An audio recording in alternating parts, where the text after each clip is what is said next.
அதிமுக ஆட்சி ஓராண்டை நிறைவு செய்கிறது.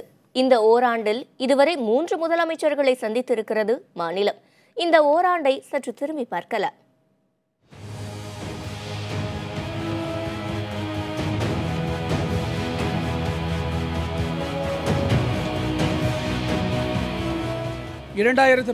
ஆண்டு சட்டப்பேரவை தேர்தலில் அனைத்து தொகுதிகளிலும் இரட்டை இலை சின்னத்தில் போட்டியிட்டு 134 தொகுதிகளில் வெற்றி பெற்று ஆட்சி அமைத்தது.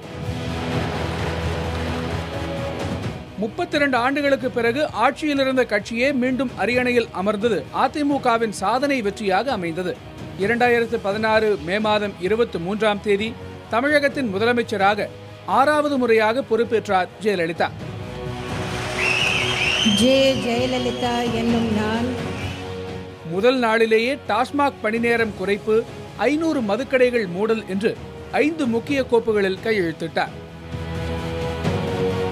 விவசாயிகளுக்கு பயிர்க்கடன் தள்ளுபடி, அதாவது கூட்டுறவு கடன் தள்ளுபடி, நெசவாளர்களுக்கு விசைத்தறி நெசவாளர்களுக்கு 750 யூனிட் மின்சார இலவசம், சாதாரண கைத்தறி நெசவாளர்களுக்கு 250 யூனிட், மற்றவர்களுக்கெல்லாம் 100 யூனிட் என்கின்ற மின்சார தள்ளுபடி. செப்டம்பர் 21ஆம் தேதி மெட்ரோ ரயில் சேவை தொடக்க விழாவில் பங்கேற்றதுதான் ஜெயலலிதாவின் இறுதி அரசு விழா. உடல்நலக்குறைவால் செப்டம்பர் 22ஆம் தேதி அப்பல்லோ மருத்துவமனையில் அனுமதிக்கப்பட்ட ஜெயலலிதா 75 நாட்களுக்கு பிறகு டிசம்பர் 5ஆம் தேதி காலமானார் என்று அறிவிக்கப்பட்டது. இதையடுத்து நள்ளிரவில் முதலமைச்சராக பொறுப்பேற்றார் ஓ பன்னீர்செல்வம். கட்சி பொறுப்பு சசிகலாவிடம் போக பன்னீர்செல்வம் பதவி விலகினார்.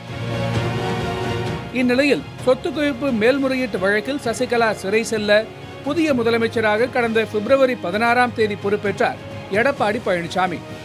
மிகப்பெரிய நெருக்கடியை தான் ஆட்சியும் கட்சியும் சந்தித்திருக்கிறது. அண்ணா திராவிட முன்னேற்றக் கழகத்தினுடைய நிறுவன தலைவர் எம்ஜிஆர் அவர்கள் ஆட்சி காலத்தில் 3 முறை தொடர் வெற்றிகளை பெற்றார். 1977, 80, 84 ஆகிய 3 காலகட்டங்களில் தொடர் வெற்றியை பெற்று ஆட்சி அமைத்தார்.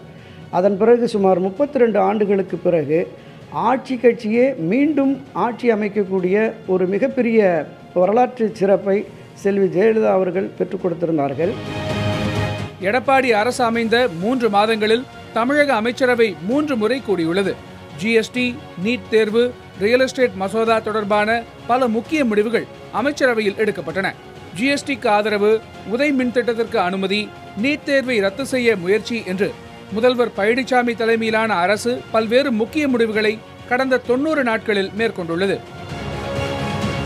டெல்லியில் போராடிய விவசாயிகளை நேரடியாக முதலமைச்சர் சந்தித்தது உள்ளிட்ட அம்சங்கள் விவசாயிகளின் நலனில் அக்கறை செலுத்தும் அரசாக காட்டிக்கொள்ள வாய்ப்பாக அமைந்தது.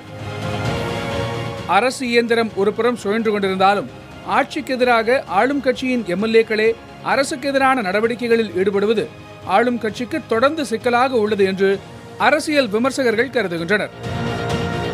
புதிய தலைமுறைக்காக செய்தியாளர் ஸ்டாலின்.